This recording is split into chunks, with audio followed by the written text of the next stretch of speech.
नमस्कार मित्रों, स्वागत है एक बार फिर से आपका अपने ही चैनल जेवीटी डिवोशनल में। पिछले एपिसोड में हम लोगों ने देखा कि किस प्रकार से देवीदास जी की चेहरे की हवाइयां उड़ी हुई थी। कहीं ना कहीं वो प्रवेश पत्र प्रताप के हाथों में देख करके उनको बहुत चिंता होने लगी, कहीं प्रताप इसको खोल न ले, कोई बात ना हो जाए। अच्छा, प्रताप ने भी कहीं ना कहीं ये आकलन लगा लिया है कि नहीं, कोई ना कोई बात तो है जिससे ये सारी चीजें बिगड़ रही हैं, क्योंकि इधर से इनका जाना, अकस्मात तबीयत खराब हो गई, वापस आ जाना, इनके हाथ में प्रवेश पत्र देखना, वो अशर्फियां देना, कोई वेतन नहीं ले रहा है तो पैसा कहां से आया। और सबसे बड़ी चीज है कि लगातार इतने सीक्वेंस हो जाना एक साथ, हाँ। तो कहीं ना कहीं शंका उनके मन में उठ गई है और वो प्रयास कर रहे हैं कि किसी तरीके से इस चीज पे वो मोहर लगा सके, विश्वास। छोटी माँ को वो बता सकते थे, लेकिन छोटी माँ को उन्होंने यही कहा कि जब तक मैं खुद संतुष्ट हूं तब मैं इस बारे में किसी को कुछ नहीं बताऊंगा। तो आगे हमें जानना ये है कि कुंवर प्रताप जी करना क्या चाह रहे हैं, क्योंकि उन्होंने किले की दीवार तो पार ली है। कर ली है, अब वो करना क्या चाह रहे हैं हमें ये देखना है। चलिए बिना विलंब के शुरू करते हैं एपिसोड आज पार्ट 2।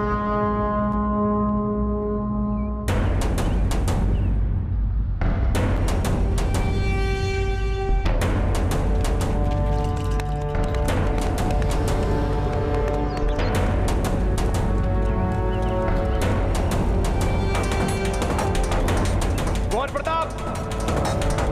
कुंवर प्रताप कहाँ हैं आप? कुंवर प्रताप! कुंवर प्रताप!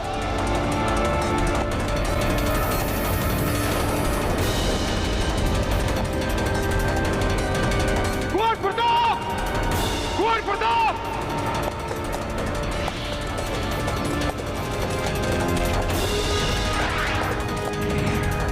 कुंवर प्रताप! कुंवर प्रताप!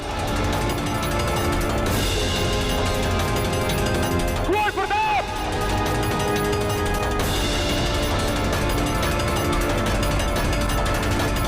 क्या हुआ हुकुम? कहाँ है कुंवर प्रताप? यही कहीं महल में ही खेल रहे होंगे। जी नहीं हुकुम, कुंवर सा महल के बाहर गए हैं।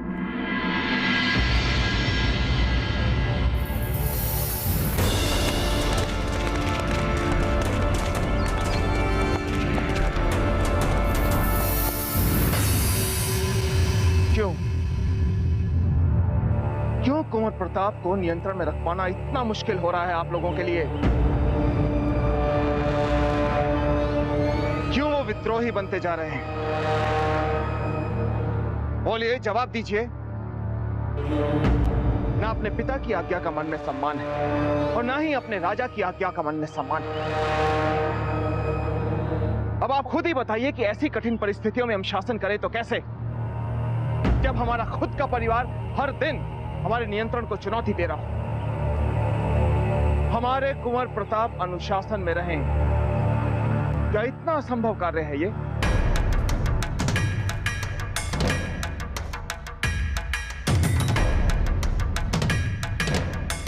है कोई उत्तर इसका आपके पास महारानी जयंताबाई जी? जवाब दीजिए महारानी। क्षमा कीजिए हुकुम, गलती हमारी है। हमें कुंवर प्रताप को बाहर जाने से रोकना चाहिए। राणा जी, हमें कारण तो नहीं पता कि क्यों फिर इस बार प्रताप को किले के बाहर जाने का दुस्साहस करना पड़ा और क्यों एक बार फिर उन्होंने आपकी आज्ञा का उल्लंघन किया।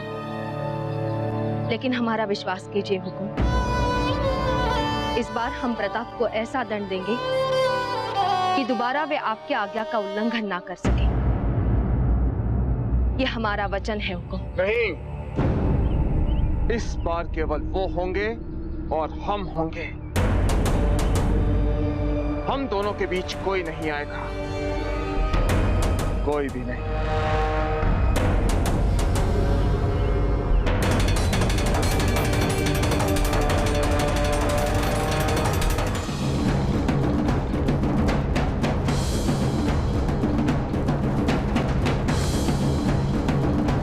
हुक्म, आप महल के बाहर ना जाएं। बाहर बहुत खतरा है।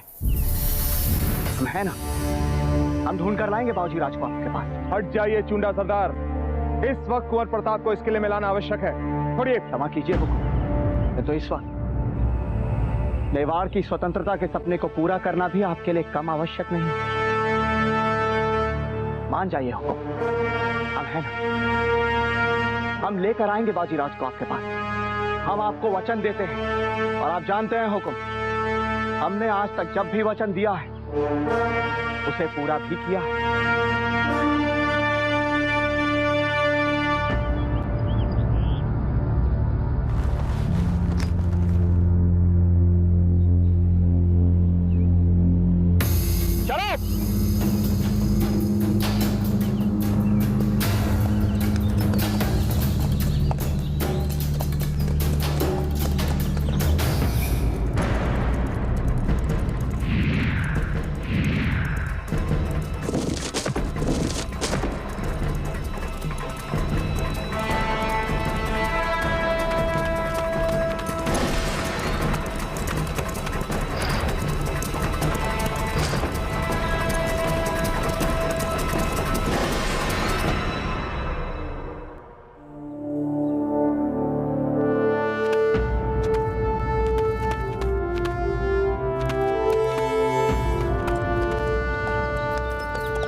शम्स खान तुम्हारी खबरों का बेसब्री से इंतजार कर रहा है। देवीदास, बताओ क्या नई खबर लेके आए हो? खबर तो बहुत बड़ी है, लेकिन पहले अपना वादा निभाओ।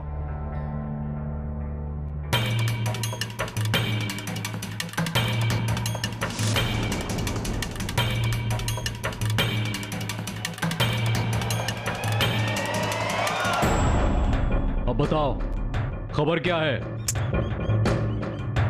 महाराणा उदय सिंह ने शम्स खान के विरुद्ध युद्ध की तैयारी कर ली। इसके लिए उन्होंने अपने सामंतों की एक विशेष बैठक भी बुलाई थी। मेवाड़ के राजपुरोहित ने आज से ठीक 4 दिन बाद युद्ध का शुभ मुहूर्त निकाला है। अभी मैं चलता हूं, मुझे तुरंत यहां से निकलना होगा।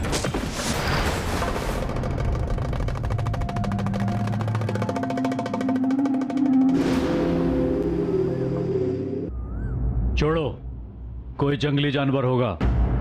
अब तुम निकलो, लेकिन हाँ, एक बात याद रखना, अगर ये बात झूठी निकली तो शम्स खान तुम्हारे साथ तुम्हारे पूरे खानदान को खत्म कर देगा। पता है।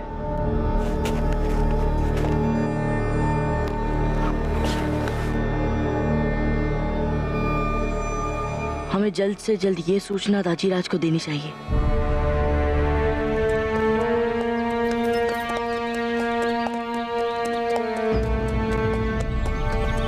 हिम्मत तो देखो उदय सिंह की, हमारी छावनी में हमला करने की सोच रहा है। शायद उसे पता नहीं कि शम्स खान जल्द ही उसका सर काट के उसके कटे हुए सर के साथ खेलेगा।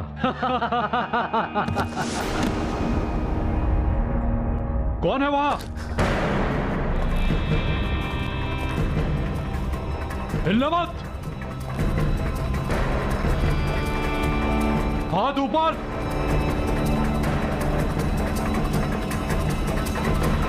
पलट जा चुपचाप।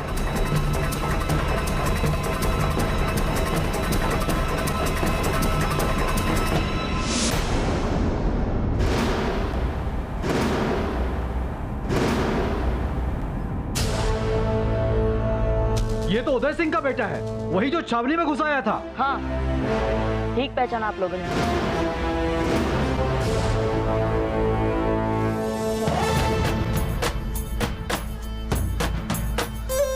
और अब दाजीराज के लिए अपशब्द बोलने के अपराध में आप दोनों को बहुत पछताना होगा। मूर्ख राजकुमार, तेरे सामने तेरी मौत खड़ी है, बजाय डरने के तू हमें धमकी दे रहा है।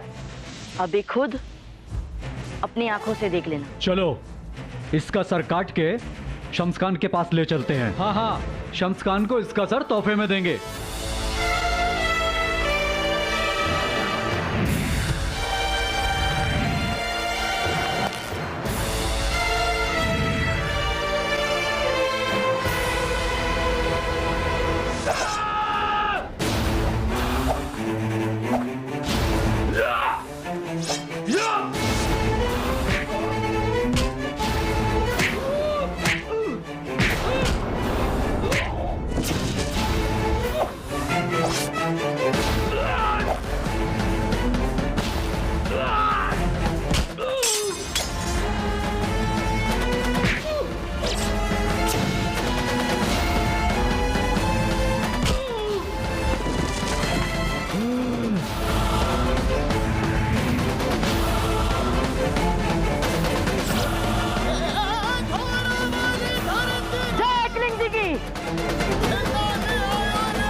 इस घटनाक्रम को देखने के बाद एक चीज मुझे लगा कि शायद अफगानी सैनिकों को पता नहीं चलेगा कि वहां पर प्रताप छुप करके सारी बातें सुन रहे हैं।